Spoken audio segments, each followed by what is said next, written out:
We'll start with an invocation from Eric Capaci, followed by the pledge. All right.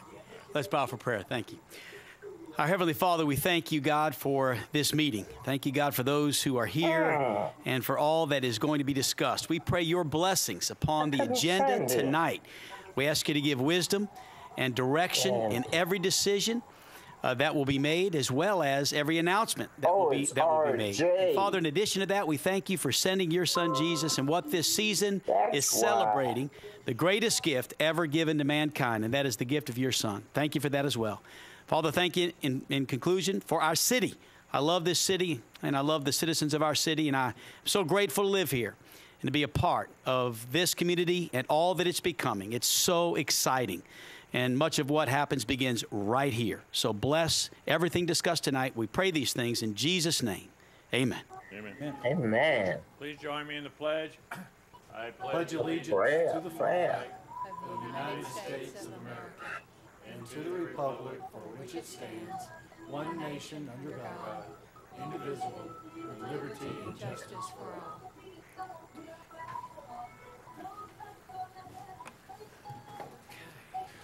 We'll call this meeting to order. Please call the roll. Director Aaron Holliday. Here. Director Elaine Jones. Here. Director Becca Clark. Here. Director Carol Weatherford. Here. Director Karen Garcia. Director Randy Foley. Here. And Mayor Pat McCabe. Here. Thank you. Now we'll consider approval of the agenda. Are there any additions or deletions to the agenda or items to be moved from consent agenda to new business? Hearing none, I'll entertain a motion. So move. Director Weatherford, seconded by Director Clark. All in favor of the agenda as presented, signify by saying aye. Aye. Opposed, same sign. Agenda is approved. We'll consider approval of the minutes of the December 1, 2020 meeting. Are there any additions, deletions, or corrections to the minutes as presented? Hearing none, I'll entertain a motion to approve. So moved. Second. Director Clark, seconded by Director Weatherford. All in favor, signify by saying aye. Aye. Opposed, same sign. Minutes are approved. Recognition of guests. We have a recognition. Yes, Mayor. Tonight we want to recognize the employees of the City of Hot Springs and our Public Information Department, Aaron Street and Katie Yamauchi. They put together a really, really neat presentation, and it's for the board, for all of those that work in several departments in the city. So, Katie, if you could, let's go ahead and roll that.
Thank you. And that was, again, from most of the employees, or at least some of the departments represented. And just want to say thank you to the board, and happy holidays to all of our residents and those that are supporting us each and every day. So thank you. This time we'll hear further from our city manager as he provides us the city manager's report. Thank you, Mayor. I'll be brief. Just a couple of things. I want to hit some highlights. First is an RFP to administer a rental and utility assistance program. This is something that staff has been working on, and a request for proposals to administer $100,000 in rent assistance and $26,825 in utility assistance on behalf of the city using our CDBG CARES Act funds is expected to be released this week. We just opened today an RFP for basically food assistance, and we had one respondent, and that was the Arkansas Food Bank, and I think that that RFP was in the amount of somewhere around $54,000. They're going through that rating process, and with them being the only ones, we hopefully will have an agreement with the Arkansas Food Bank to take this $54,000, put it back into our local community and some of the various organizations that are helping with that food assistance programs throughout the city. So we're pleased to get that going. We appreciate the board allocating that money. So that'll be about $54,000 for food, $26,800 for utility assistance, and then $100,000 on rental assistance. And we should be bringing that to you hopefully very soon in early January for those two items. Appreciate all of our staff, Michelle, Lance, Kathy, for working on that. So thank you for the work you've done on that. The second annual Shop with a Cop is happening with our Hot Springs Police Department, and donations from the community will have 45 local children that have a much brighter Christmas and be able to have that Shop with a Cop this year. They'll be these youth will be going to Walmart. Most of them were nominated by school counselors, and we appreciate the involvement there. And they raised quite a bit of money from this year's police department's No Shave November fundraiser, which was really thinking outside of the box to raise a lot of money. And I was surprised how much they raised to be able to grow a beard. So we appreciate that, and I think Chief Chapman is considering, I know they're going through December, and we'll see if that continues from that point on. I want to have a shout out to our Hot Springs Animal Services for their third annual Home for the Holidays event. They were able to adopt out 27 dogs and cats during that event, and I think it was half price adoption fees. So great program. Appreciate everybody over at Animal Services and Sergeant Lackey for his leadership in that. We appreciate it. Hot Springs was also recognized nationally for being a vibrant community.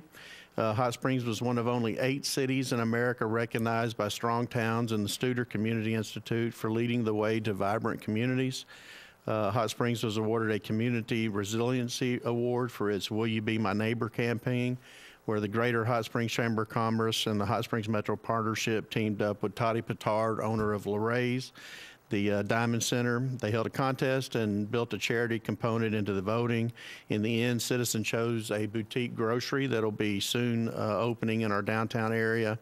And we really appreciate the work that Mr. Gary Troutman, Cole McCaskill, and Toddy and his staff did on that particular program. So we appreciate that. We've wrapped up the 2020 paving program that's been successfully completed.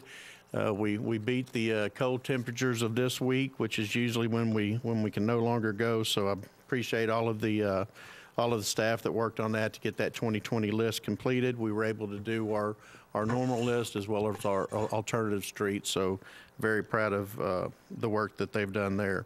Last, we want to talk a minute about Miss Rachel Scrimshire and the family of our fallen officer, Brent Scrimshire, Corporal Brent Scrimshire. There were multiple presentations this month with the wife of our fallen officer. Friday, December 4th was one of those at the police department. Bath Planet presented Rachel with the Hometown Hero Bath giveaway. Assistant Chief Billy Harverton also was able to present Rachel with a $7,500 check from the Tour de Force organization, which raises money for families of fallen officers. She was also given a congressional record documenting a speech about Officer Scrimshire, which was given by Senator John Bozeman, which will be in the annals and the records forever, which was presented earlier this week by Jimmy Harris to myself and Chief Chapman. So we were able to get that over to Rachel as well. So really appreciate all the outpouring of love and support for the Scrimshire family, and we continue to hold them in our prayers. Mayor, with that, that'll conclude my report. Very good. Thank you very much. At this time, we'll entertain announcements of upcoming events from the Board of Directors. Any upcoming events you'd like to announce?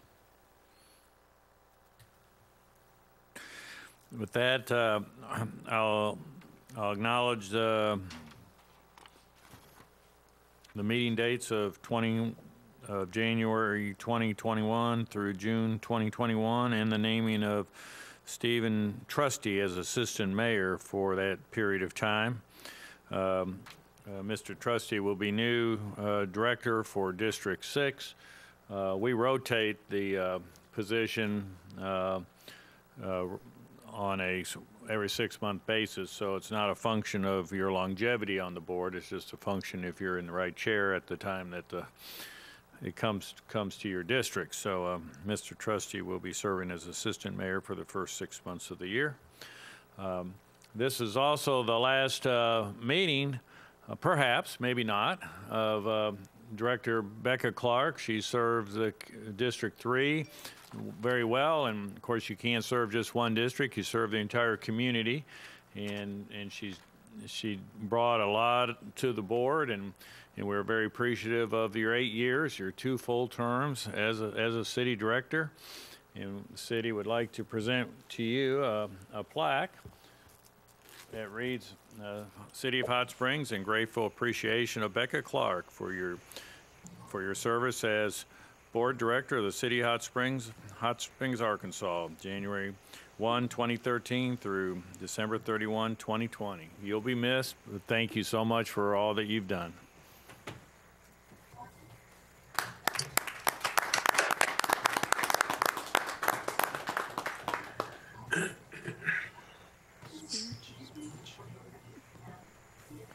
We also have a recognition of Randy Foley, City Director of District 6. Both Randy and Becca elected not to run for re-election. Director Foley also served 8 years from January 1, 2013 through December 31, 2020. And his plaque reads as follows: in the City of Hot Springs, in grateful appreciation of Randy Foley for your service as Board Director of the City of Hot Springs, Arkansas, January 1, 2013 through December 31, 2020. Randy is remote, and thank you, Randy, for all your years of service and all your good ideas, and appreciate everything that you've done. Thank you, Mayor. Now we'll move on to the consent agenda. These are routine items that do not merit individual discussion, so I'll entertain a motion to approve the agenda, the consent agenda as presented. So moved. Weatherford, seconded by Director Clark. All in favor of the consent agenda, please signify by saying aye. Aye. Opposed, same sign. Consent agenda is approved. Just going to step back for a moment. This is the 21st meeting of the Board of Directors during this calendar year 2020. And every every board meeting has an agenda meeting, so that you double that. So now you're at 42, and then we have various special work sessions and there are times when we supposedly get a Tuesday off, but city leadership always finds a way of having a work session on half of those or so. So we're probably approaching close to 50 meetings this year, which is not quite one a week, but we all do it for trying to improve our community and to better ourselves. And we all do it as a volunteer, and Again, I want to thank all the city directors for your tenacity this year, and it's been a very challenging year, certainly with the COVID-19 and the fact that we have people, dedicated directors who continue to participate via remote. Of course, with technology today, it's as if they're right here. So we appreciate everybody's efforts this past year. Mayor, thank you for that. You're welcome, Elaine. Well, I don't have a driver anymore, so I have to sort of stay home when I can. All right, I thought you were out playing basketball. That's what you do. Across the street. We have 7 action items this evening. The first item is to consider ordinance 02051. And I'll entertain a motion to suspend the rules so we can read by title only. So moved. Director Weatherford. Second. Seconded by, who made the second? Holiday, Aaron? I think. Holiday. Aaron, Director Holliday. Thank you. All in favor of the motion signify by saying aye. Aye. Opposed, same sign. Motion is approved. Please read by title. Ordinance 020-51, an ordinance amending ordinance number 5978 as related to liquid waste hauling and discharging at the wastewater treatment plant and prescribing other matters related thereto. That concludes your reading, Mayor. If you would, entertain a motion second to adopt and have discussion, if any. Motion to adopt. So Director Second. Jones, seconded by Director Foley. And the staff report will be provided by Kevin today. Monty's still out. Very Good good. evening. Thank you, Mr. Mayor. Welcome. City Council, City Manager Burrow. I'm standing in for Mr. Ledbetter tonight. He is unavailable to attend, so I'll try to be brief and descriptive. Staff recommends amendment of Ordinance 5978, Section 1, Number 11, to revise the fees charged to the persons, firms, or corporations who haul and dump bulk sewage daily at the wastewater treatment plant. Staff recommends establishing a permit fee of $75 per year for each truck hauling waste to the discharge station and changing the discharge fee from $20 per load to a fee of 5 cents per gallon and be calculated based on the capacity of the truck. Also, the Hot Springs Davidson Drive wastewater treatment plant is one of the few facilities in the area to accept septic waste, as most of the surrounding cities do not. Over time, the cost of treatment and maintenance of the discharge station has increased. The price per gallon fee will more adequately address increasing costs. The source of most of the wastewater loads will be private septic tanks, not City of Hot Springs wastewater customers. And I believe you have several charts and a memo from Mr. Ledbetter in your package and some other data as well. Very good. Any questions of Kevin? Thank you. We have an individual who has signed up to speak on this issue. Just a reminder that, because we have other speakers on other subjects here this evening, that we try to hold everyone to about a 3-minute presentation. So we have a countdown clock. So try to be respectful of the time. If you're wrapping up, we'll yield a little bit more time, but be conscious of that 3 minutes. Our first speaker is Mr. Darius Melton. Welcome. Please restate your name and your address and what district you live in. Mr. Mayor, I'm Darius Melton. I'm from here in Hot Springs. Been here all my life. I'm a Spring Street native. I believe that's District 1, but I'm not for sure. I'm here on behalf of Arkansas On-Site Association, which deals with wastewater and 2M pumping service as well. I didn't know any of this was going on, and I apologize. I've kind of been out of the loop for the last month, but I read about it in the newspaper this morning, and I've been in business for over 10 years, and I understand that there is a need for an increase because it was $20 when I started my business. And as you know, everything has increased over the years. But in saying that, a 5 cent a gallon increase at this time, in my opinion, is a little strong. From my business point of view, I have annual contracts that I have to service every year, write contracts with those people, and they have to be approved by the health department. That's one deal. Another problem that we have is a lot of installers, so to speak, that service these tanks. They're kind of, you know, in this niche of what we're charging. And with that being said, of course, it's going to increase on them as well. And not to mention our general public that we're going to increase. So my truck is like a 3,400 gallon truck. So if you're going to charge me every time I come in, whether it's full or it's not, I'm going to be paying the city $170. It's quick math for me. It's a $50 per customer increase. And I'm not real sure that that's going to cover it. What I'm proposing from my business, I can't speak on any of the other guys. I'm not against the increase, but let's do it in a gradual increase. Let's maybe do half of it this year and half of it next year. And that way we're not hitting the public so hard, because during this time when we do a lot of pumping, especially in the rainy season, I know my business, so to speak, and it's not good business, but we do it. We do finance some pumping because it's a hardship on people. And I just wanted to bring that attention to the board, that I'm not opposed to the increase. I'm just opposed to the 5 cents all at one time. Very good. Well, thank you. Any questions for Mr. Melton from the board here in chambers or those remote? Thank you. Thank you, Mayor. Thank you, board. Yeah. That is the only individual that has signed up to speak on this issue. Was there anybody else who might have wanted to speak on the issue but didn't have a chance to sign up? Thank you.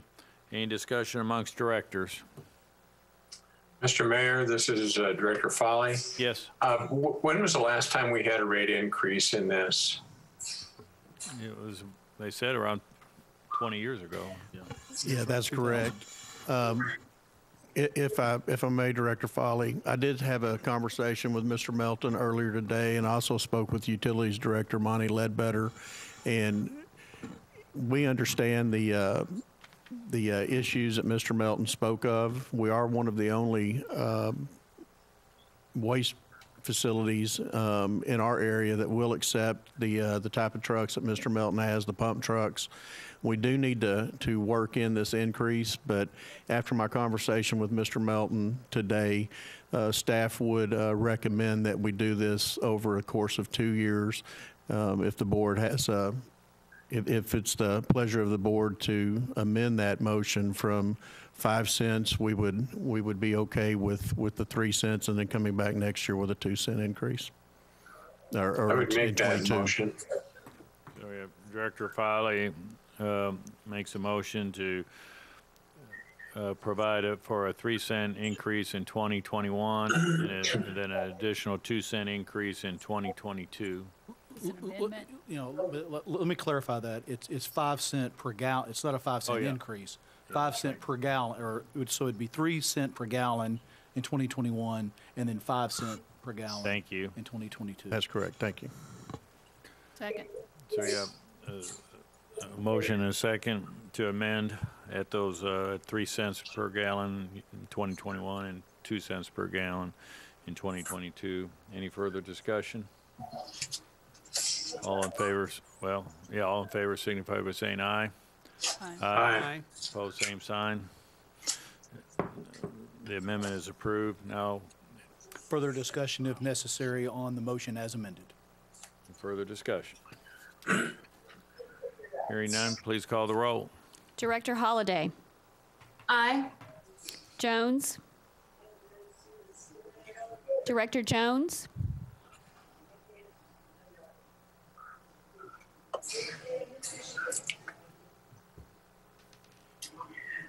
Director Jones. I think she's muted. Aye. Thank you. Director Clark. Aye. Weatherford. Aye. Foley. Aye. Mayor McCabe. Aye. Ordinance is adopted. This time we'll consider ordinance 020-52. I'll entertain a motion to suspend the rules to read by title only. So moved. Director Clark, seconded by Second. Director Weatherford. Motion and second. All in favor of the motion to suspend the rules and read by title only, signify by saying aye. Aye. Opposed, same sign. Motion is approved. Please read by title. Ordinance O20-52, an ordinance levying a supplemental annual assessment for the Central Business Improvement District Number 3 of the City of Hot Springs, Arkansas for 2021 and for other purposes. That concludes your reading, Mayor. If you would, entertain a motion second to adopt and have discussion, if any. Motion to adopt. So moved. Director Weatherford, seconded by Director Clark. Our staff report will be provided by Parks and Trails Director, Mr. Anthony Whittington. Welcome. Thank you, Mayor. Members of the board. Formed in 2002, the CBID 3, or Central Improvement District Number 3, is comprised of 50 parcels from Prospect Avenue heading south to Market Street as the district boundaries. Each year since inception of the district, the CBID Number 3 has levied a supplemental assessment on the real property in the district to assist the city in cost to maintain various improvements within the district. In accordance with state law, this supplemental assessment must be approved each year by the governing body of the City Board of Directors. CBID 3 commissioners have set their 2021 maintenance assessment at $22,303.77, which corresponds to the approved maintenance budget submitted by the City of Hot Springs. Please find the attached assessment sheets for both improvement bond and maintenance tax levies for each parcel in the district, as compiled by the district assessor Ray Owen.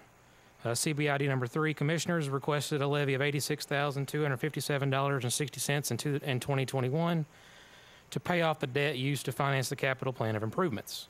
The date of which the debt will be satisfied is set for 2025, and the district is currently paid up through 2020. Any questions of Mr. Whittington? Thank you.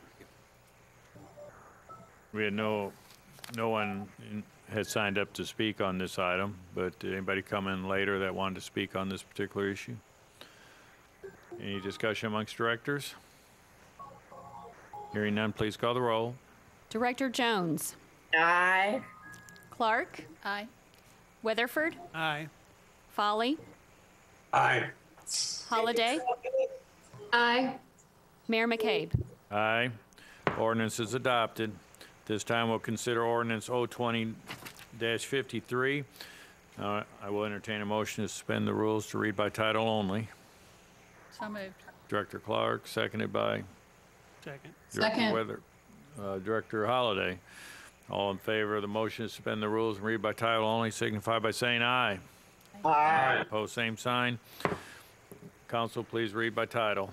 Ordinance O20-53, an ordinance adopted pursuant to Arkansas Code Annotated Section 3-9-222, approving the filing of an application by Cat & K Investment Group doing business as Cat & K Diamond Club for a private club to be located at 634 Malvern Avenue, Hot Springs, Arkansas. That concludes your reading, Mayor. If you would, entertain a motion second to adopt. Motion to adopt.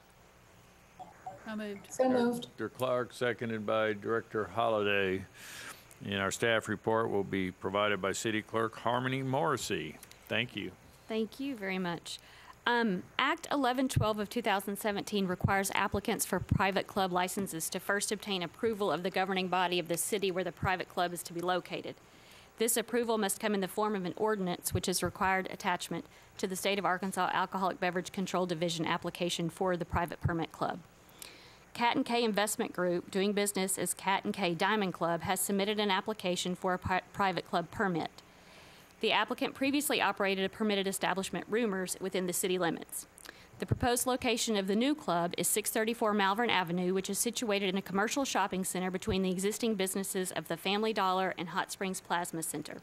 Sharks Pool and Billiards previously operated at this location. The zoning designation for this property is C2, which lists bars, lounges, and taverns as a permitted use in the table, and as such, a conditional use permit is not required. City staff reviewed the application and recommends approval of the applicant's filing of their private club application with the State of Arkansas Alcoholic Beverage Control pursuant to Act 1112 of 2017.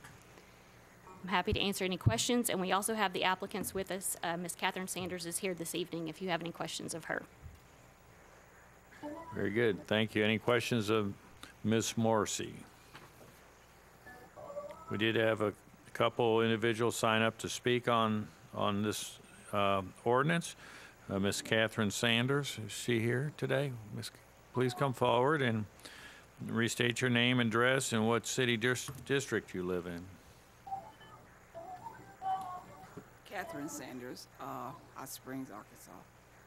I'm not quite sure what the district we're in, but We represent Cat and K, and I'm the owner of Cat and K.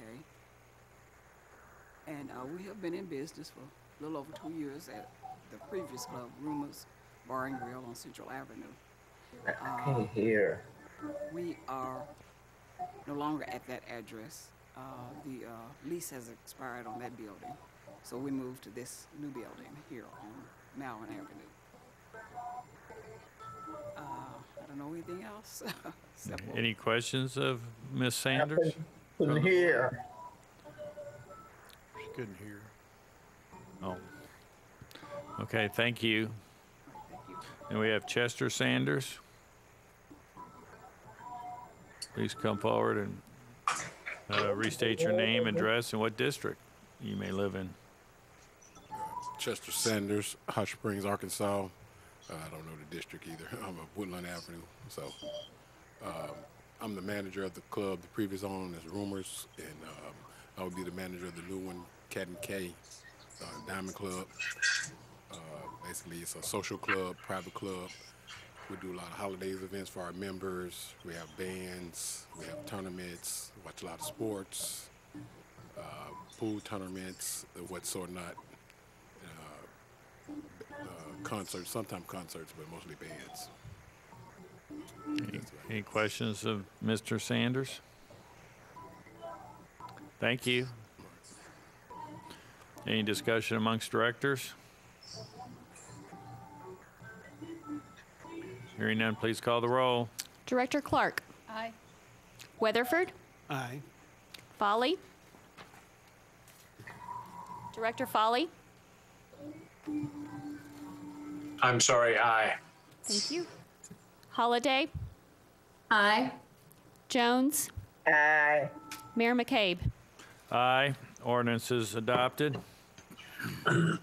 This time we'll consider ordinance 020-54, and I'll entertain a motion to suspend the rules and read by title only. So moved. Director Clark, seconded by Second. Director Holliday. All in favor of the motion to suspend the rules, read by title only, signify by saying aye. Aye. Opposed, same sign. Motion is approved. Please read by title. Ordinance 020-54, an ordinance rezoning Carter Dairy Phase 1 from R1 rural residential to R3 low-medium density residential, changing the future land use plan map from residential suburban to residential medium high, and for other purposes. That concludes your reading. Mayor, if you would entertain a motion second to adopt and have discussion if any. Motion to adopt. So moved. Director Foley, seconded by Second. and Director Holliday. Our staff report will be provided by the Planning and Development Director, Ms. Kathy Salmon. Welcome. Thank you. Thank you, Mayor. Good evening, Board. Jonathan Hope of Hope Consulting is requesting R3 low-density residential zoning for 25 vacant, undeveloped acres along Birchwood Bay, south of Lakeshore Road, on behalf of property owners Carter Family Trust and Malcolm and Mary Jane McGregor Family Trust. The land was zoned R1 rural residential at the time of voluntary annexation in 2014, following appeal of Planning Commission action. The future land use plan map designation is residential suburban. This is a request to rezone a former dairy, once on the outskirts of Hot Springs, to develop a single-family neighborhood not unlike those neighborhoods nearby. In this case, we evaluate the proposed land uses for compatibility with surroundings, with Hot Springs Code, and with adopted city plans. The intersection of Birchwood Bay and Lakeshore Drive is 1,600 to 1,700 feet north of this land. Hot Springs Code, Section 16.15.10.14.1 contains the street classification table, and that table identifies Birchwood Bay Road, the full length, and the full length of Lakeshore Drive as arterial streets. Hot Springs Code defines street, arterial, as any street designed or used primarily to accommodate major traffic movement between cities or between various sections of the city which forms a part of a network of through streets and which provides service and access to abutting properties only as a secondary function. Hot Springs Code 16241 describes the R1 rural residential zone this way. The district serves to protect areas at the urban fringe from premature development. Properties within this district are rural and remote from existing development. They are generally not served by utilities and do not have access to transportation arteries that would allow development to any acceptable level of urban development. And it concludes, as interim uses, the farming operations within this district will convert to urban uses as development occurs. Carter Dairy Phase 1 cannot be described as rural or remote. It is served by utilities. It fronts Birchwood Bay Road and Arterial Street. Its owners have ceased their farming operation and intend to convert to urban use, the development of a single-family neighborhood similar to those nearby. Applicant Jonathan Hope, in his letter, states, currently zoned rural residential R1, and then he quotes the code, as I have. He mentions that the property is located on Birchwood Bay Road, which is a Class A roadway with a design speed of 35 miles per hour. This parcel currently has sewer and water mains located on the property, which have capacity for development. Based on location, utilities, and transportation infrastructure, Hope Consulting believes this property is suitable for urban development. The applicant goes on to explain that the rezone to R3 would allow design of a single-family neighborhood with nice homes on smaller lots. Less yard maintenance is popular with recent retirees. And he concludes, we feel there is a need in the Hot Springs market for this product. Forest Lakes is a great example. He also notes that this change will help promote infill development in an area where utilities are now available.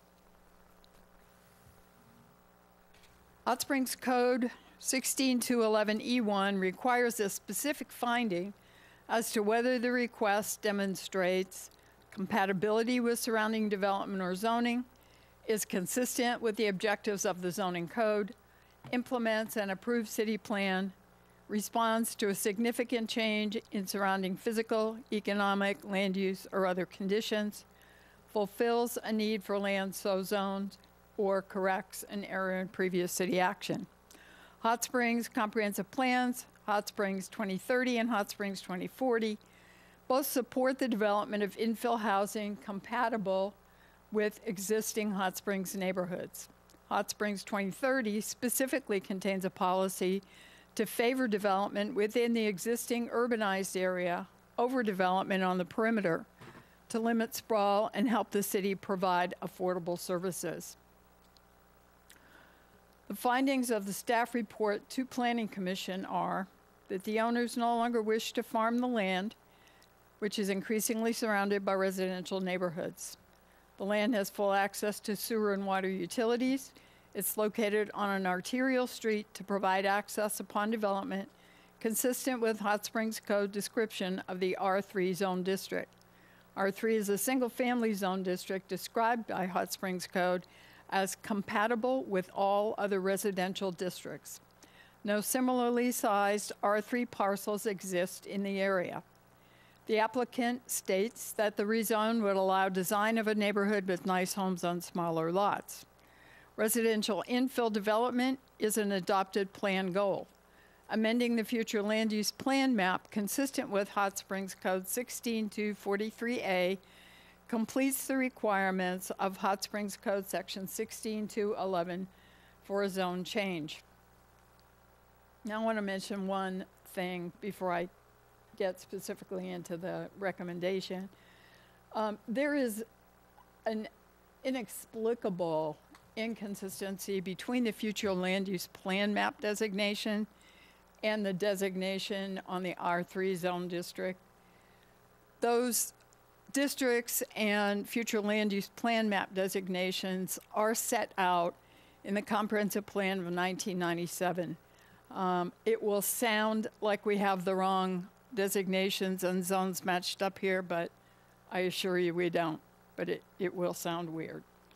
The recommendation to Planning Commission was to recommend that the Board of Directors approve an ordinance rezoning Carter Dairy Phase 1 to R3 low-medium density residential and changing the future land use plan map to residential medium-high. There's that weird matching thing. Per Hot Springs Code, Section 16-243A, with the staff report findings and recommendations, because the requirements for Hot Springs Code 16-211E1 are met.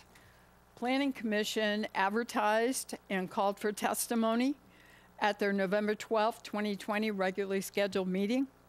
By their 9-0 vote, Planning Commission recommends that the Board of Directors approve an ordinance rezoning Carter Dairy Phase 1 to R3 low medium density residential and changing the future land use plan map to residential medium high per Hot Springs Code 16-243A with the staff report findings and recommendation, because with those changes, the requirements of Hot Springs Code Section 16-211E1 are met.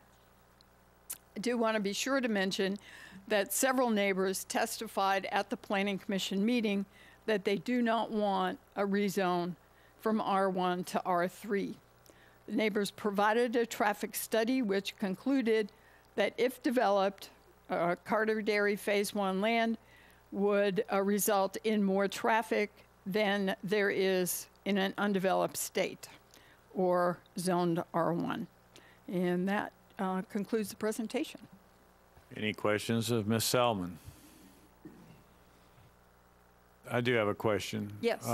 Just when the action tonight, if the city board were to approve the rezoning, would there be any additional reviews or presentations to the Planning Commission? Absolutely. At the time, that land would be proposed to be divided into development lots. An application would be made to Planning Commission that would be advertised through the usual means, which is a mailed notification to owners within 200 feet of the boundary of the property, notice published in the Sentinel Record, and a sign posted on the property. And there would be an opportunity at the hearing for interested parties to speak. But as far as the R3 goes, it's whether you put the type of housing, it's all single-family dwelling, but the quality or the affordability of that house can vary. There's no set parameters there. There is no parameter. You use the term forest like subdivision, but that doesn't mean it would be a forest like subdivision style. It does not. That is a comparison drawn by the applicant. It's not binding on the applicant, and could be something equivalent, something not seen as being equivalent, or something so far exceeding it that our minds couldn't even grasp it. In any case, that representation is not binding. The R3 zone district has specific regulations regarding setback and minimum lot size, minimum lot width, and those are the requirements that would be looked at, not the size or type of construction on the houses. Any other questions of Ms. Selman? Mr. Mayor, this is Director Foley. Yes. Ms. Selman, the complaints about increased traffic or the proposed project that would increase the traffic, are not both Birchwood Bay and Lakeshore Road capable of handling that traffic? They are designated arterial, and as a reminder, at the time of subdivision, the Planning Commission would be looking at the capacity of those roads to handle additional traffic that might be generated by subdivision of that land, and at that time would be looking to the applicant for mitigation of those conditions. Thank you. Any further questions? Director Clark. Mayor, thank you. Yes, Ms. Selman, just for general interest of everybody watching here, What's the comparison of the number of single-family homes for R1 versus R3 that are permitted? The minimum lot size in the R1 zone is 1 acre. Those familiar with the development of Hot Springs neighborhoods will know that a 1 acre lot size exceeds the average size of a lot in Hot Springs. The R3 minimum lot size is 7,000 acres on an interior lot, that being a lot that is not on the corner. A corner lot would have a minimum lot size of 7,500 square feet, slightly larger. So you'd be looking at probably a net with streets, storm drainage, and so forth, probably a net between 4.5 and 6.5 lots per acre. Thank you. Any further questions of Ms. Selman? Thank you. Thank you. We have a number of people who have signed up to speak on this topic this evening, and we do ask that you adhere to the time limit. At this time, I'll call upon Jonathan Hope, who is the applicant. Please come forward and state your name and your address, please. Jonathan Hope with Hope Consulting. I am 117 South Market Street in Benton. Thank you. Yes, sir. Ms. Selman did a wonderful job, so she was very thorough. I think most of what I would say would be repeating what she has said, but you know, we are looking to you guys for this proposed rezone to move this property from the R1 rural district to R3, so we would have an opportunity to come back with a neighborhood layout. We feel like this rezoning matches the code, as she said, as staff agreed. And if you guys have any questions of me, I'd be happy to answer them. One of the questions that, or the comments I get from the neighborhood, again, deals with what I asked Director Selman, is the style of housing, the quality of it, the affordability, or how expensive they are. And as she alluded to, made reference to Forest Lakes subdivision. It's one of those things that, depending on what the action is of the board today, if it were to be approved, you know, we don't necessarily approve of, you know, the actual construction and the style of construction. So how can you give us an assurance or that this is going to look like Forest Lakes or something better or right. something less, or where do we go with this? It's like almost a chicken and the egg. Right, which is normal with rezoning, right? So typically with what we do is in a piece of property like this that is zoned something other than what the applicant is hoping for, before we go into any sort of engineering design, layouts, major spending of money more or less, typically our clients would, you know, see a piece of property like this that could possibly match their goals of a neighborhood. And before we get into, or they get into spending money on layouts, design, so forth, the first step is to see if the city is open to this type of rezoning. So a lot of times we don't have a clear, concise layout of exactly what this neighborhood's just going to look like, because we haven't been hired to do that at this time. So a lot of times when we come to rezonings, we don't have that. You know, this specific developer feels like that there could be an opportunity here for a neighborhood that has yards maintained, smaller yards, but that exact layout, specific housing pricing points, I would be, I don't want to say guessing, but you know, I don't have those facts. Okay, thank you.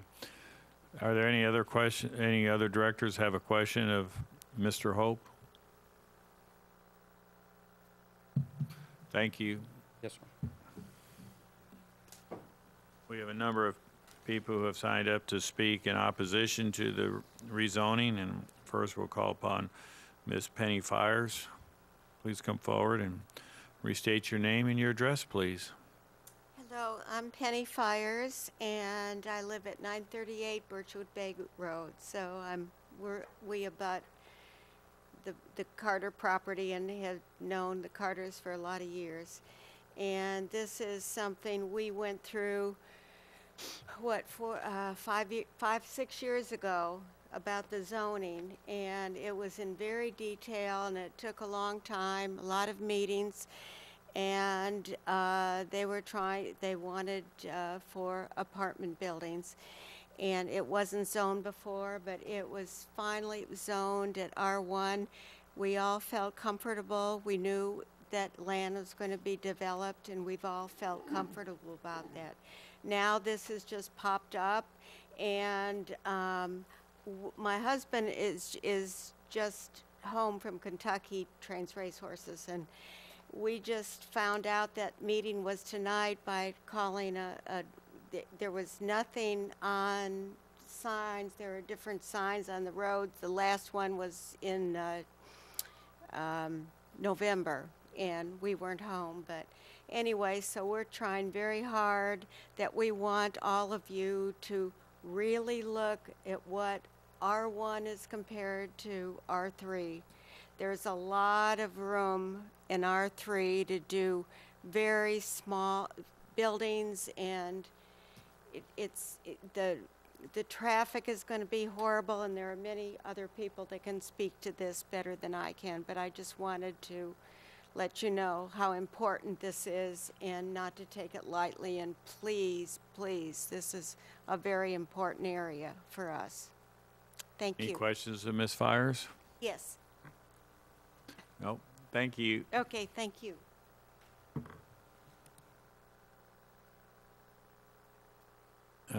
Mr. Fires, he's not here tonight. Oh, yeah, I'm sorry. Excuse me. Come on, come forward and state your name and address. Thank you. William Fires, 938 Birchwood Bay Road. We don't have a problem with the Carters selling. They've been friends of ours for a lot of years. The problem is, the traffic's not going to change. It's a small road, 2-lane, and it's very busy most of the time. And I travel it 4 or 5 times a day, maybe more, going back and forth to the racetrack, and I'm telling you, it's busy all the time. I could get home from the track 5 minutes. Now it takes me at least 15, because you got through 5 stoplights to go through to get there too, but the track is really backed up. So we never thought we'd have this problem again, trying to change it back to an R3 instead of a R1, you know. So anyway, thank you very much. Any questions of Mr. Fires? Thank you. Mr. Smokey Campbell, please come forward and restate your name and your address, please. Thank y'all. Smokey Campbell, 115 Cocoa Bay Point, Hot Springs, 71913. I don't know how you approve a site for a R1, R2, R4, it makes me no difference, without seeing plans on what's actually going to look like when it's done. I just think that you're putting the cart before the horse. I've never heard of an R3 before, but that's nothing unusual. A lot of things I hadn't heard of before.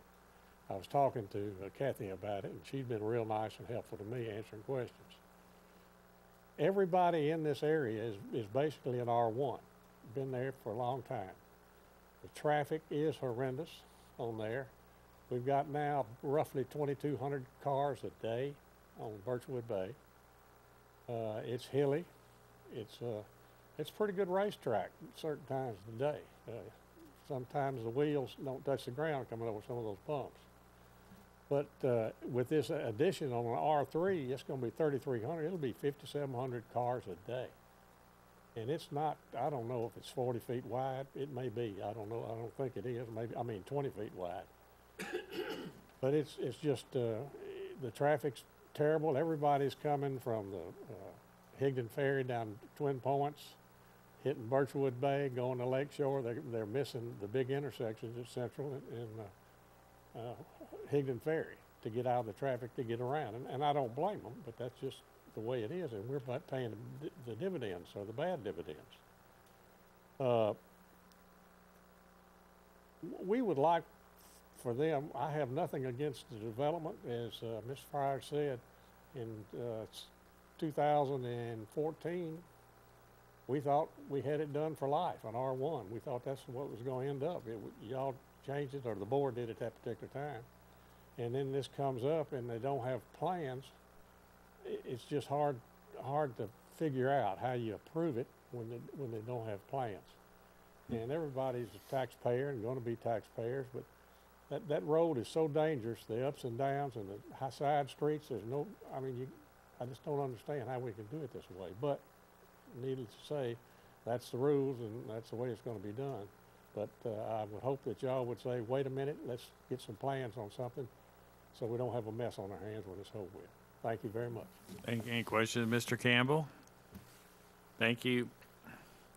Mr. John McFerrin, please come forward and restate your name and your address, please. Yeah, my name is John McFerrin. Excuse me, I live at 315 Sunset Bay Road.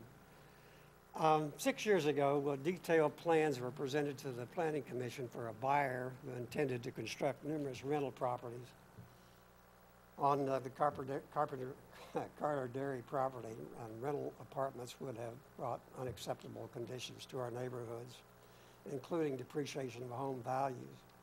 The Planning Commission meeting room was filled with protesters, and thankfully you said no to their request to rezone it from R1 to R4. This November the 12th, the hearing was scheduled for Carter Dairy request to change the zoning from R1 to R3. But at this time, no plans were provided as to what will be constructed. Therefore, petitions were provided to the Commission with approximately 250 signatures to deny the request. And sadly, the Planning Commission has disregarded our protest and has given the okay to rezone it to R3. We homeowners are very disappointed with that decision, and their rationale is that whatever Carter Dairy or a new buyer presents to them, they will have the ability to say yes or no. Our concerns tonight are quite simple. Just like each of you, we want to protect our neighborhoods, our living conditions, and our investments. I'm not aware, nor do I know, of any homeowner who is against Carter Dairy for selling their property. I'm also not aware of anyone against the construction of homes mimicking those of Forest Lake subdivision as recommended to Carter Dairy by Hope Consulting. Or that recommendation includes me. Finally, I'll leave you with a very important question that I hope you'll consider tonight. What harm will it be to delay Carter Dairy's request for R3 zoning? My assumption is probably none. So please, I ask the Board of Directors to support our homeowners. Just say no temporarily. Table the R3 zoning until such time that we are able to see the building contractor's plans that resemble what Hope Consulting has recommended. Thank you. Any questions of Mr. McFerrin? Thank you.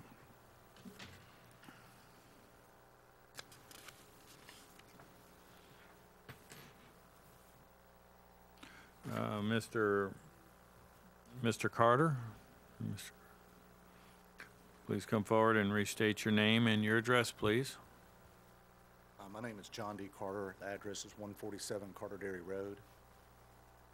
I want to be very careful about what I'm saying here today because, of course, we want to sell the property, but I've had so much input from all the neighbors. You got to understand, we've owned that property for probably over 150 years.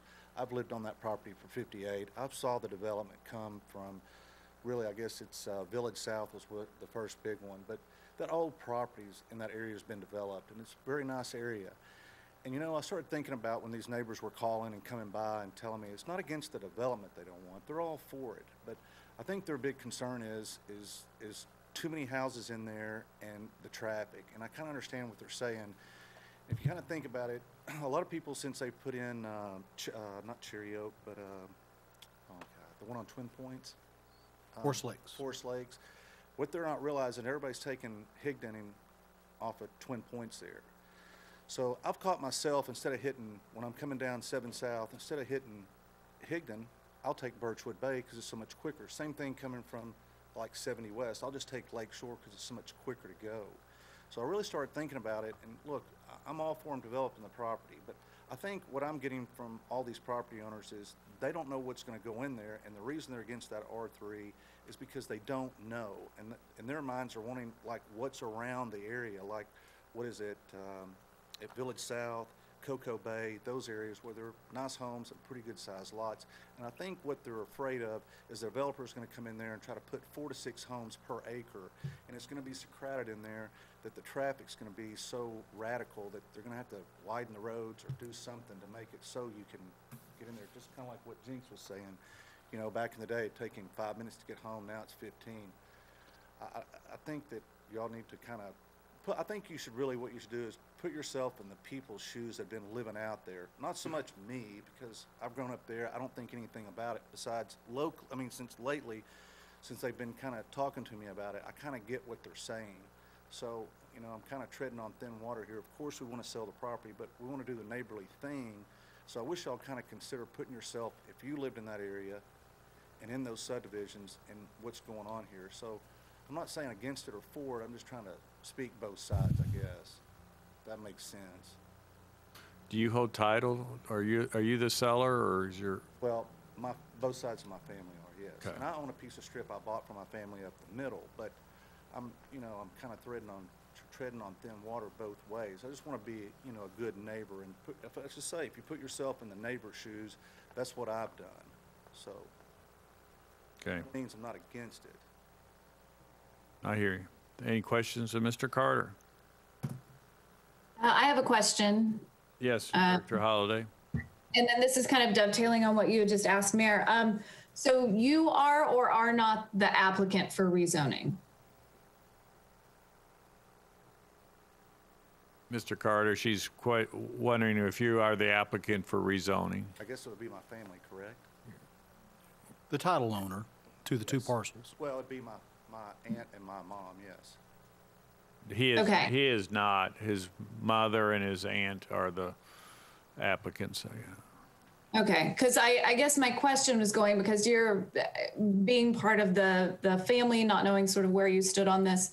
If the solution was not that the applicant change their application to an R2 or withdraw their application, as opposed to, you know, if your ideas about the application have changed, that why the application itself wouldn't have changed. The owners of the property in question is Carter Family Trust and Malcolm and Mary Jane McGregor Family Trust. Okay. They are not here this evening. Okay. I'm not really here speaking on my family. I'm here kind of speaking as kind of on both sides. I'm not trying to muddy the water. I'm just trying to explain. I think the property owners there are concerned because they don't know what's going to happen. They don't know if they're going to try to put 6 houses per acre or they're going to put 2 houses per acre. And I think that's the biggest consensus I get. You know, they're asking me, and I don't know because nobody knows. And I understand everybody's kind of confused. So that's why I felt it was important I come down, because, you know, I know all these people. I was raised there. I was there before these subdivisions ever came in. So I know all the people in the area. Any further questions of Mr. Carter? Just one, do you live on the property now? No, but I've lived there for 58 years. And you're still keeping part of this. This is the reason we're doing this in 2 lots. You're keeping part of it. What do you do on your part? What do I do on my part? Yeah, the part that I you're... have a small business there I run. Thank you. Thank you. I think that completes the list of those who have signed up to speak on this item. Mayor, before the board engages in its discussion about this, I think it would be helpful if Ms. Selman could come back and explain to the board the procedural process involved in an Article 2 subdivision, such as the apartments that were proposed previously, and why the plans were submitted to you, so you knew what was going on when it was apartments. You don't know what size the lots are going to be, what the houses are going to look like under an R3. That's Article 2, and I think we were looking at initial zoning Yes. at the time of application. Time of annexation. And the request at that time was R4, which is a high-density residential, allowing multifamily, and the applicant at that time did want to do multifamily in multiple pretty good-sized buildings.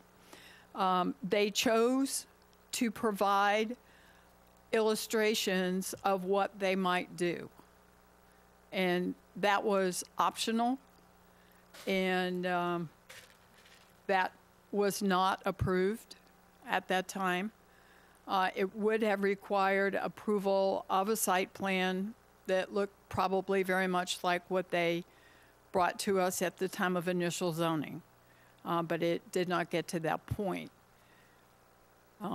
Again, R1 zoning is for properties at the edge of the city, not served by utilities, without access to major roads to carry people from a development to other parts of the city. The Carter Dairy property was zoned R1 at the time of initial annexation.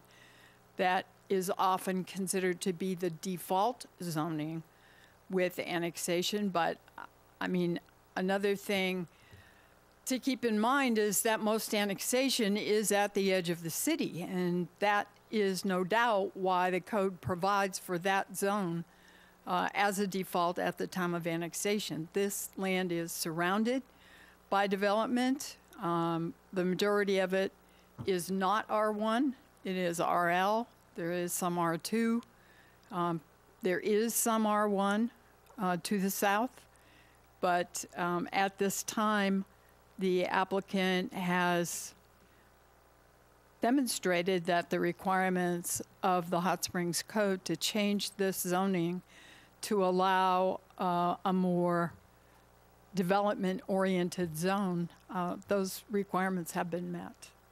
And so to provide some assurance of what the subdivision or the houses might look like, hypothetically, if someone brings you a plat for your review of lots size 7,000 square feet to 7,500 square feet in an R1 zone, are you able to do anything with that? No.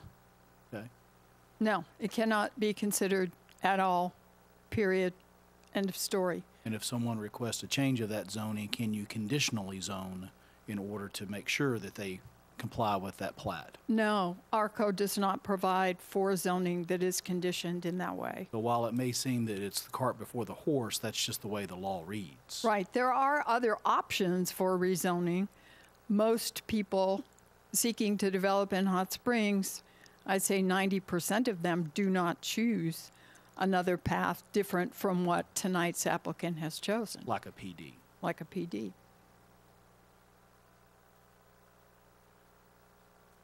Director Clark. Several people mentioned Forest Lakes. It is zoned R4, right? It is zoned R4. It's more densely populated than Yes, it is. than It Carter is. Dairy would be. It is more densely developed than R3 would allow. But Forest Lakes is its own subdivision, and it's got one street that passes it, which is Twin Points. This property has two streets that pass it are getting increasingly busy, and that is my district. Out of all the complaints I get, most of my complaints are the intersection of Birchwood Bay and Lakeshore Drive. That's the majority of my complaints.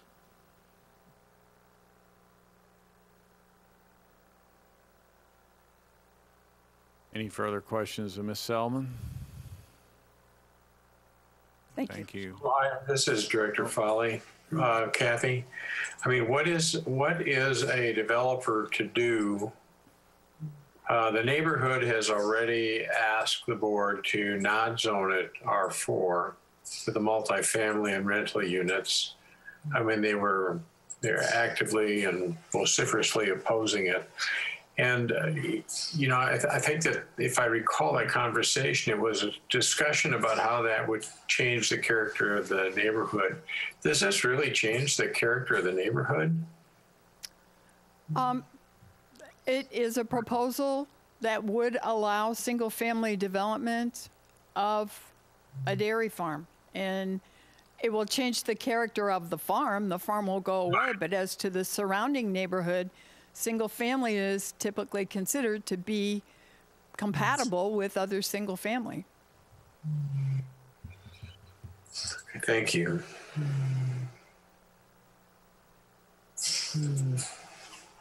Mayor. Yes, Director Jones. Ms. Selman, you said if this was turned down, it would have to go back to the Planning Commission where they would look at the streets, right? They would study the traffic. No. I don't remember saying that. I did say something very similar, which was that if I always rezoned, get it kind of twisted. If rezoned, subdivision is the next step. Dividing the land, which is now one great big piece, into smaller developable lots served by utilities and served by local streets. That is the next step. And at the time of subdivision, one of the things that is considered is the number of vehicle trips that would be generated by the development. At that time, there is a somewhat complicated exercise that is performed by the developer's design professional in looking at what the existing traffic is at that site, not just from this piece of land, but from all of the development around it, and trying to determine what the additional increment of vehicle trips will be. The developer of the land, if that number of new vehicle trips moves the roadway into an unacceptable level of service, that developer can be responsible for helping to improve that by doing various things such as a turn lane, or in some cases, if it is a massive trip generation that's coming from the development, widening of a road. But that is something that is examined at the time that Planning Commission will consider dividing the land. So you're correct, that is the next step. Okay, thank you. Mayor, this is Director Foley. One of the speakers talked about the traffic volume going from 2,200 vehicles a day to 5,700 vehicles a day. Was there a study done to determine that? There was a study done. The methodology is, I would have to say that doing a study based upon a request to rezone is speculative, because there is not data that says how many units of housing will actually result from this. And so I believe that the engineer who did the traffic study may have chosen a maximum number that may not necessarily be a number that can even be achieved by development of this site with single-family homes. Director Weatherford, did you have a question? Why did they go from R1 to R3 instead of R2, like Village South, which is right next door? I mean, that's not a question I can answer. Okay. Very good. Any further questions of Ms. Selman? Second time up. All right, thank you. Thank you. Again, this completes all the speakers, and Ms. Selman came up twice. Any discussion amongst directors?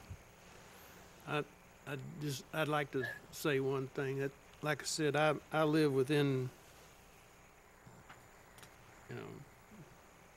half a mile to 3/4 of a mile from this, and I've lived there for 20 years, and I can tell you that traffic bypass has part to do with it, but people have learned the back way, and I'm as bad as they are. I've learned the back way because of the traffic. You can't use Higdon Ferry hardly. I have to go south every Friday to the office, and to come back at 4 o'clock up Higdon Ferry is almost impossible. So I've learned to use Birchwood Bay and then Lakeshore Drive to get home, and I can make it in 6 or 7, 8 minutes. If I go the other way, I'm 15 to 20 minutes, maybe. Traffic has increased a lot in the last 20 years. And the numbers that whoever spoke, I don't know what the count is, but I can tell you it's a lot. I think this will add a lot to it. I could see if it was a regular subdivision, okay. And like I say, that one area that's my main complaint. I have more calls of people of the area at Birchwood Bay and Lakeshore Drive. That's all I got to say. Any other comments? Mr. Mayor, this is Director Foley. The question of how do we know what's going in there seems to come up with every rezoning. And I don't understand why we don't address the zoning regulation. I mean, we get to set that law, correct? So that we can require a plan of what's going in there so that the neighbors know. We keep dancing around the issue that the law does not provide for this. And so every development, the developers put a lot of money into it. The neighbors are afraid that they're going to get something that they can't live with in the long term. And it's all around this law that we're making decisions on what we don't know. What's the possibility of addressing the law? Well, zoning has to do with the land use. Whether that's going to be commercial, residential, or what type of residential use. Subdivision regulations have to do with the size of the lots and the setback requirements, the density, if you will. So you can't address the plat until you know what the zone is and whether it fits the zone. If a proposed use does not fit a zone, then the zone must be addressed first. And someone can come in and give you a promise of what they intend to put on property that you're considering for a rezone, but it is not binding. You are not authorized by state law to conditionally zone property unless it is a PD, a planned development, which most residential developments are not set up that way. It's very expensive to do a planned development. Thank you, Council. Any other questions or comments? I would just make one comment before you call for the roll, Mayor.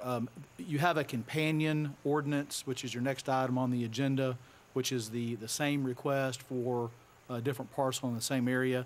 Just wanted to advise the board, if it makes a difference to you, it may not. This is the southern parcel. If you look on your packet at page 105, you'll see that it's parcel B, the 25 acres on the south. And how many acres total, both parcels? 62. Okay, thank you.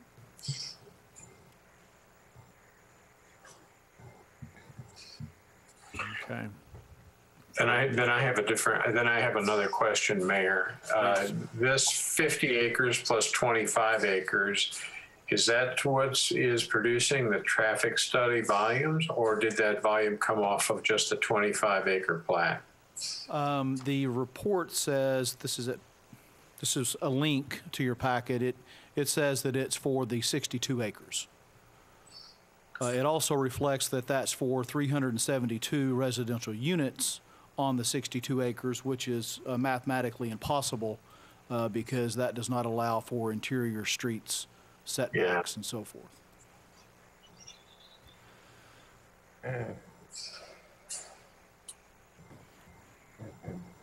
Yeah, these are always very challenging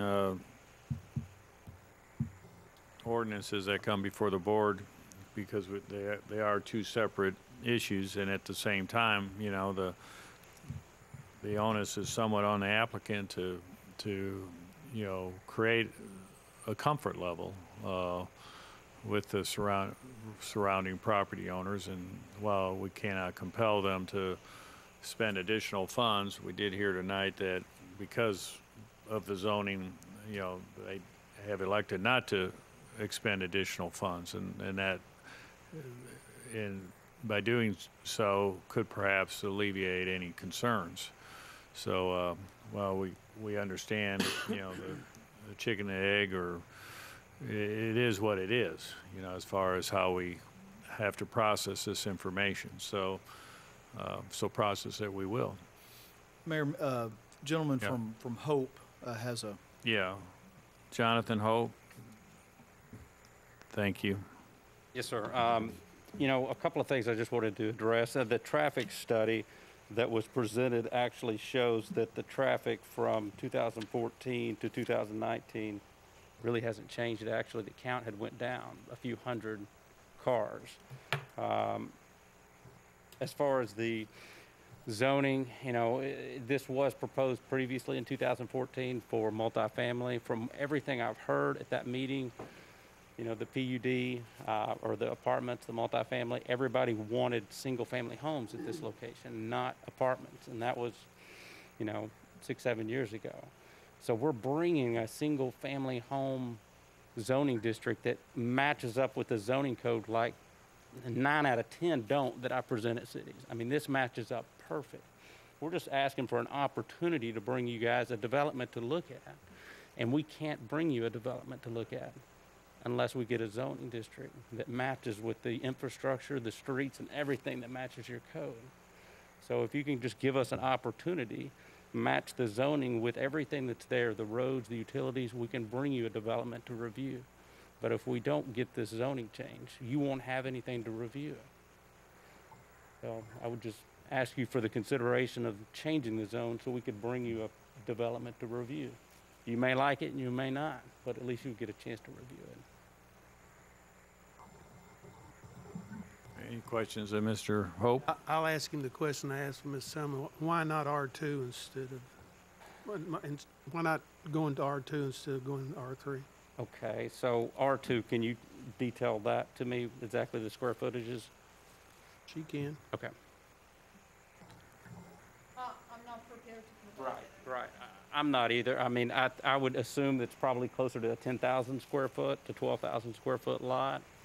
So with the research the developer has done, he feels like a smaller lot, a smaller yard, a smaller house with less maintenance is actually going to be a niche here in this area that needs to be filled. So that's the reason he went for this lot sizing, I believe. You know, I think based on our experience with streets, roads, ponds, this infrastructure on site has overhead power. You know, you're probably looking at about 3.5, 3.75 units per acre based on experience on this specific property. So I don't think we'd get anywhere near 6 units per acre. And when we came back to do layouts to present to you, I think that, you know, you could ask at that time what our units per acre would look like, and I think we would be somewhere between 3.5, 3.75. Thank you. Yes, sir. Mayor, can I step out on the limb here? Yeah, go ahead. If the board votes this down tonight, you're not able to bring this back for a year. For a year, I don't Okay, unless 2/3 of the board, by motion of someone on the prevailing side of the issue, brought it back for consideration. if the board were inclined to table this, would you be willing to bring them a plan, knowing that it's not binding, so that everyone can have some comfort as to what it is you're wanting to do? I suppose you meet every 2 weeks, or how often do you meet? January 5th would be our next business meeting. Was there a requirement for him to come back in a certain time frame? Is it? You can table it for as long as you want. If you don't set a date certain for tabling it, then it's deemed to be one meeting. Okay. And again, this is, I don't speak for the board, okay? I'm just throwing Right. this out here It's for hard to speak consideration. for our client who's set to close on this property, I think, in 2 days. So, Is you your know what I closing, mean? is your closing contingent on zoning? I'm sure it is. If that's still So- pending, could you not get an extension? Probably. We could definitely have layouts and all that back to you by the next meeting. You know, I definitely don't want, you know, the family to have to wait a year for something, you know, like this, who have had this in their family for a very long time, as he mentioned, Mr. Carter. So they're ready to sell, so I don't want them to have to wait a year. But I really don't know. I can most certainly bring that back, but I don't think it's going to give you the answers that you want. It's going to be a subdivision layout depicting exactly what's in the code, which is 7,000 to 7,500 square foot lots. So it's going to be a direct reflection of the code. You could also use that period of time, though, to assess what the probabilities were for R2. I can most certainly do that. I'm just suggesting that it doesn't have to be dead Yes, tonight. right, That's all I'm yeah, saying. Absolutely. I can bring you something back, but it's going to be a direct reflection of the code. And if you guys would feel more comfortable with that, I'd be happy to do that, to table it till the next meeting, but it is going to be strictly, it won't give me opportunity to create something special, let's say. It'll be a very simple layout. That'll be 7,000 to 7,500 square feet, but it will give you a visual, right, of what you're to expect on this property. Well, it would provide some idea on density. Yeah, members of, Mayor, Right. I think you're going to find that it's not going to be 372 residential units. Not It possible. can't be. Right. Right. I would say you're probably closer, even if we maxed out with the 7,000 to 7,500, you're probably looking at more like 240. I would say, just a guess off the top of my head. So, Well, and the aggregate acres of 62, it's divided, so you're going to have multiple access points in each. absolutely, it's required. State fire code would require I mean, it, right? it's not as though you're going to have one street going through the whole thing, branching off. You've got two separate Are the parcels. developers, they have other projects that they're proud of that we could be made aware of? He's doing a project in Benton now called the Hurricane Lake Estates, the Woods. So it's $400,000 or $500,000 houses that are sitting on slightly bigger lots that are. It's a really nice neighborhood. Does he stay in that He does. ballpark? I mean, He's obviously. a fairly new developer. Uh-huh. So he's retired, doing stuff like that. So he doesn't have a ton of product out there. Okay. Well, the city attorney has provided some guidance or suggestions in an effort to allow further review and by tabling this for a period of time. There's no, if you don't prescribe in the motion of a time frame, then it defaults to the next scheduled meeting. Yes, sir. We would just, I guess our application, we would ask to be moved to the next meeting. We'll table for this meeting, and just please put us on the agenda for the next meeting, and I will make sure you guys have layouts next week. Oh, okay. I'll make a motion to that if, that we table this and he has, you sure you want to do it in 2 weeks? Yes, sir. All right. You don't have to do it If you're going to have a meeting in 2 weeks, Well, we I'll have a make a meeting mo- just about every 2 weeks. I'll make a First and motion. third. January 5th is the next meeting. I can do it. I'll make a motion. Second. Okay, we got a motion by Director Weatherford, second by Director Foley to table action on ordinance number 020-54 until the first meeting in January, which is January 5th. We have a motion and a second. All in favor signify by saying aye. Aye. Aye. Opposed, same sign. No. We got, No. well, right, we got 6 ayes and 1 no. The motion to table is approved. Now we'll consider ordinance 020-55, and I'll entertain a motion to suspend the rules and read by title only. So moved. Got a motion by Director Jones, seconded by Second. Director Weatherford. All in favor of the motion to suspend the rules and read by title only, signify by saying aye. Aye. Opposed, same sign. Motion is approved. Please read by title. Ordinance 020-55, an ordinance rezoning Carter Dairy Phase 2 from R1 rural residential to R3 low medium density residential, changing the future land use plan map from residential suburban to residential medium high, and for other purposes. That concludes your reading, Mayor. If you would entertain motions to adopt and have discussion, if any. Motion to adopt. So moved. Director Jones, seconded by? Second. Second. Seconded by Director Weatherford. And I know we can spend 30 minutes and then table it, or we can, if it's okay with the applicant, we could table it at this time. Need a motion? Yeah, I do. I'll make a motion that we table this and so he can come back in 2 weeks. Yeah. So we got Second. a motion to table until January 5th. We got a second by Director Foley. Any discussion? All in favor of the motion to table until January 5th, signify by saying aye. Aye. Aye. Opposed, same sign. No. We have approved 6 votes in favor and 1 against. Motion to table is approved. 5 and 1, Mayor. 5 and, I'm sorry, 5 and 1 on the previous one too. I'm sorry, Director Garcia is not with us. Our last, well, no, it's not our last. We have 2 more action items for this evening. We'll consider ordinance 020-56. Entertain a motion to suspend the rules and read by title only. So moved. Second. Motion by Director Weatherford, seconded by Director Clark. And Ms. Salmon is here to provide the report. Planning and Development Director, Ms. Salmon. Need to do a reading. Let's get a reading in. Ordinance 020-56, an ordinance amending the Malvern Avenue, Park Ridge Street, Millwood Street, James Drive Plan Development, PD, site plan to create ownership boundaries within Doctors Medical Park and for other purposes. That concludes your reading, Mayor. If you would entertain a motion second to adopt and have discussion, if any. Motion to adopt. So moved.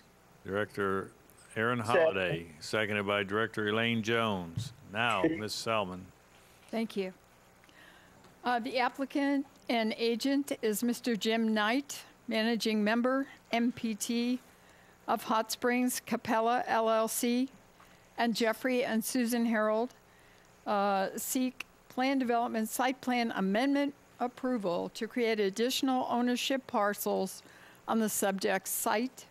The subject properties are currently zoned PD, plan development, and consist of 3.85 fully developed acres located in Board of Directors District Number 6. This development is part of the Malvern Avenue, Park Ridge, Melwood, and James Drive plan development. This plan development zone was approved by the Board of Directors in 1979. Utility easement and reciprocal access easement agreement draft documents included with this application provide for utility line locations and maintenance, as well as providing for vehicular access. This request seeks to create additional ownership parcels to contain the parking lot and associated improvements to coincide with each building. No site improvements or alterations are being proposed, and the site will function in exactly the same way if you approve this as it does right now. So we're going from a planned development with 3 buildings that is surrounded by an additional lot. So you have building 1, building 2, building 3, each is a lot. The existing parking lots are now part of one lot, lot 4. This would create individual lots for the individual parking areas that go with each of the buildings. So there will be more lots, but nothing changes other than the ownership lines on the map. And that concludes the presentation. Any questions of Ms. Selman? Thank you. We have one individual who has signed up to speak on this ordinance this evening, Mr. Bo Britton. Please come forward and restate your name and your address, please. Bo Britton at 123 Market Street here in Hot Springs, Arkansas. I represent MPT of Hot Springs-Capella, LLC. That's the applicant. I'm just here to answer any questions if there are any. Any questions of Mr. Britton?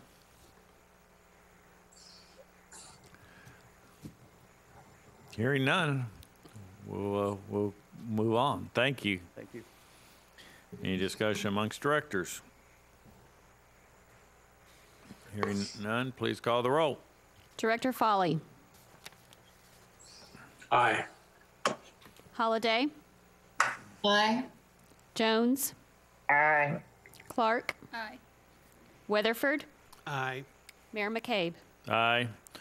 Ordinance is adopted. Our final action item of the evening is to consider ordinance 020-57. And I'll entertain a motion to suspend the rules and read by title only. So moved. Director Weatherford, seconded by Second. Director Jones. All in favor of the motion to suspend the rules and read by title only signify by saying aye. Aye. Opposed, same sign. Motion is approved. Please read by title. Ordinance 020-57, an ordinance authorizing a sole source agreement with HopeWorks Job Experience Program for certain employment opportunities and for other purposes. That concludes your reading, Mayor. If you would, entertain a motion second to adopt and have discussion if Motion to adopt. So moved. Second. Director Weatherford, second by Director Jones. And staff report will be provided by Deputy City Manager, Mr. Lance Spicer. Welcome. Thank you, Mayor. Final business item of the final of the year. So, yeah, this item comes to you as a request to approve a contract for services with the HopeWorks Job Experience Program. What it is, it's up to $100,000 contract amount. The agreement itself, we had a pilot program that was operating throughout this year. The program actually began in September of this year, and through the end of November, they've had about 233 participants, but also they've kind of picked up a staggering 5,200 pounds of litter. Really what the crews do, they work 3 days a week. Due to some of the restraints from COVID, they operate with about 6 participants a day. Overall, the participants, even on a day like today, for example, I think they had approximately 18 people show up to participate in the program on a cold day like today. So I think that shows that the program obviously has a good subscription to it, and the program is more about more than picking up litter. It also supplements our litter abatement program that the Solid Waste Department oversees. Obviously, it's about putting these individuals into contact with services and assistance that can help them get back in to being a productive participant in our community, but also kind of break the cycle that they're in.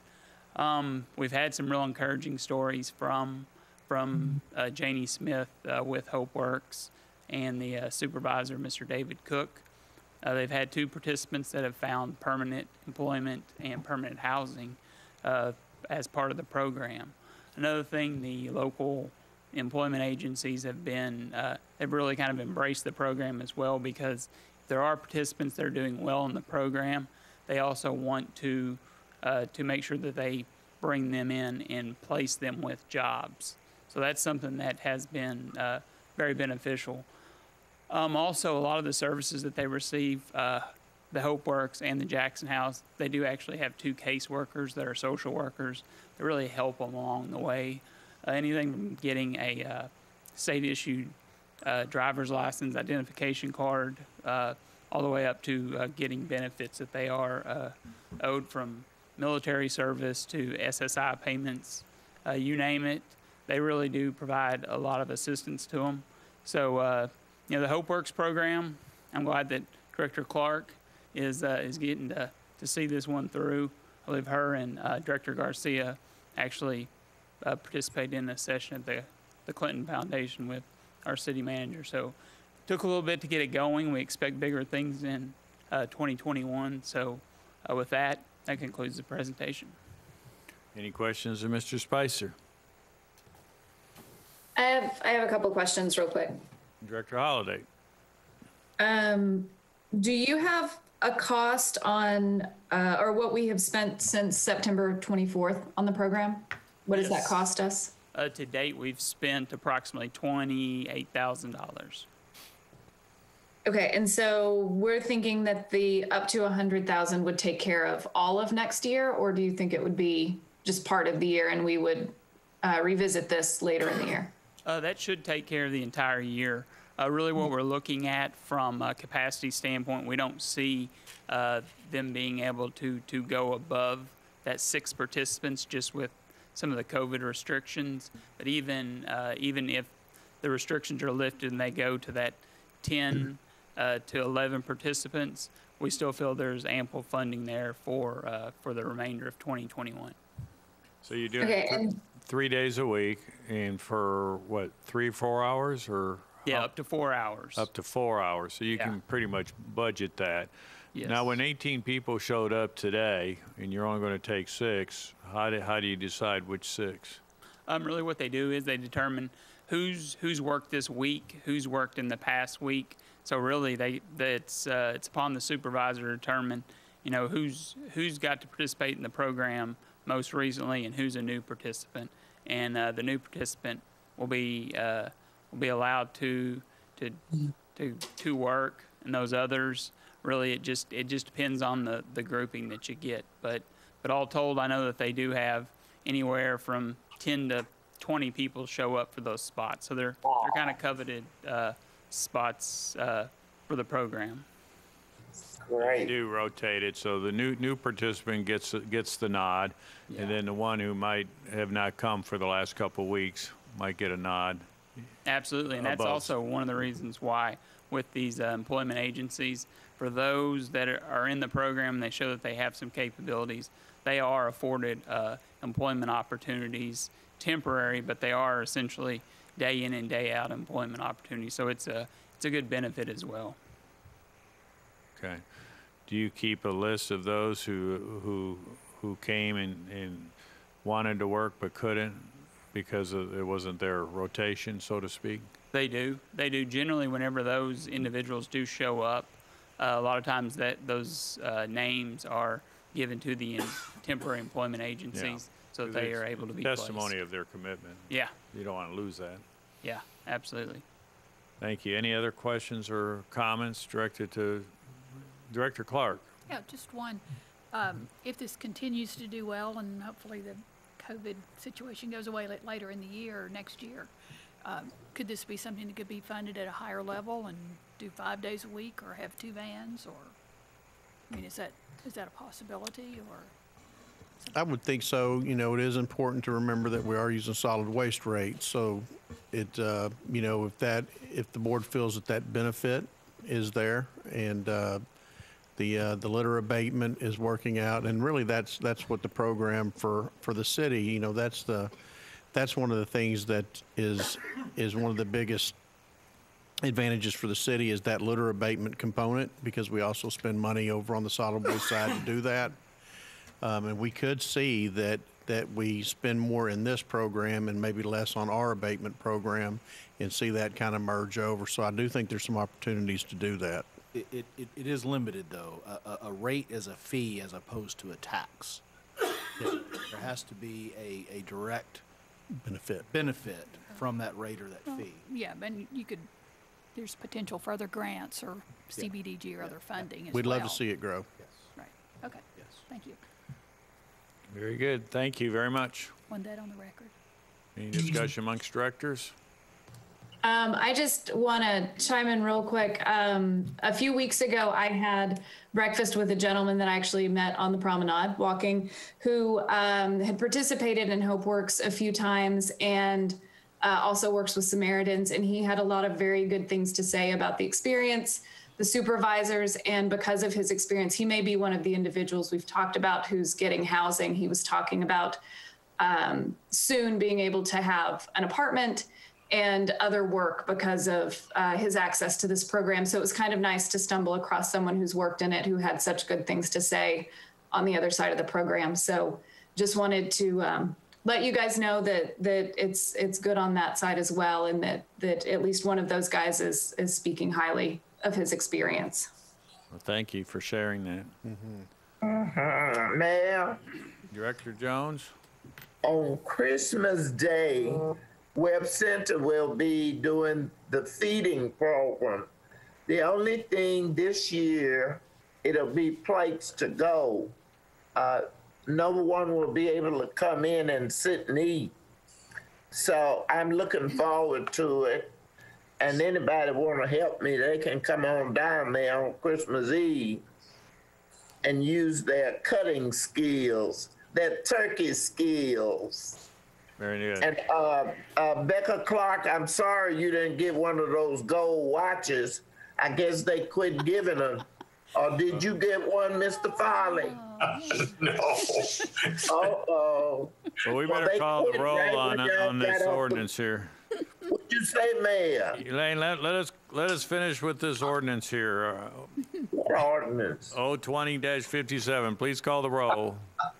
Director Becca Clark. Aye. Weatherford.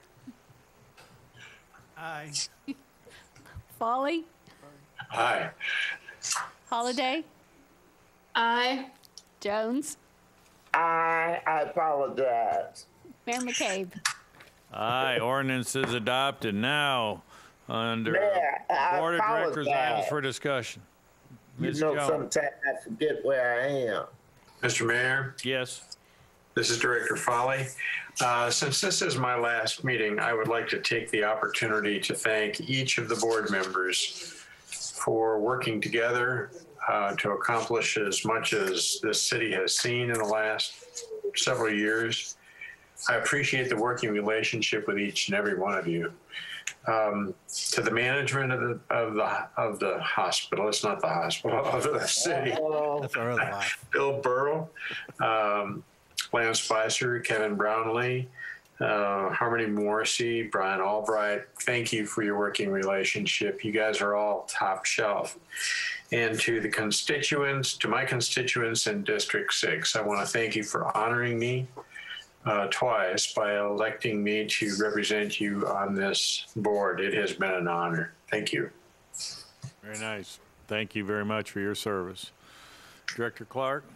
Yeah, mine's not nearly that formal, but I was thinking today that this is kind of like when you graduate from high school or college, and you know, you look back and you spent some years with the same group of people, and you know, you had some fun and you learned a lot of stuff, and there were some classes that were hard and sometimes teachers you didn't like, but mostly it was a good time, and got a lot done, and I'm very proud of all that, and I feel like I'm graduating here and going off, but I'm leaving all my good friends, and I'm going to miss you guys and miss what we did and what I learned and what we've all kind of brought to the city, and I think it's been good. Love Hot Springs. I'm still going to be here and staying active, keeping a role, and as Randy said, I appreciate the folks that gave me this opportunity 2 different times too. Thank you. Very good. I got the floor. Do you mind? You're not going to adjourn yet. I got one item just to mention here. When we go do the consent agenda, we don't spend time going over the individual items. And there's one item we'd like to bring your attention to is that within the consent, we awarded a contract to Gosley Construction Company for the Malvern Avenue improvements from Grove Street to Golfus Street. Wow, wow. That's $329,000